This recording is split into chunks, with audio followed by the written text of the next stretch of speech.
મેં total 131 form ભરેલ છે, તેમાંથી મેં 128 ફોર્મ પ્રિન્સિપલ અપ્રુવલ આપેલ છે. હું તમને બતાવું કઈ રીતના છે બધું.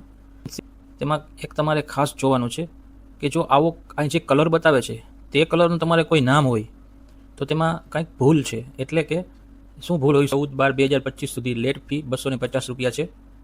દ્વિતીય તબક્કો છે 15/12 તબક્કો છે 19/12/25 થી 22/12/2025 સુધી તેની લેટ ફી છે 350 રૂપિયા. પ્રિન્સિપલ અપ્રુવલ જો કોઈને બાકી હોય તો તે 22/12/2025 સુધી કરી શકશે.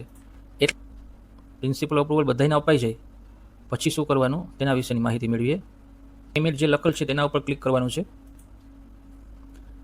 પેમેન્ટ ઉપર ક્લિક કરશો એટલે તમારે એનરોલમેન્ટ રજિસ્ટ્રેશન ફી, તમે જે સ્કૂલ રજિસ્ટ્રેશન કરેલ હશે તેમાંથી જે તમે સંખ્યા દર્શાવેલ હશે ત્યાં ઓટોમેટિક આવી જશે અને તમે કેટલી ફી થઈ, એનરોલમેન્ટ જે ચાર્જ હોય છે તે કેટલું ચૂકવવાનું છે, પછી કેટલા ક્લાસ છે 9માં 10માં તેની પણ ફી હોય છે તે પણ ચૂકવવાનું છે, પછી ઇન્ફેક્શન રિપોર્ટ છે તેનું ચાર્જ હોય છે.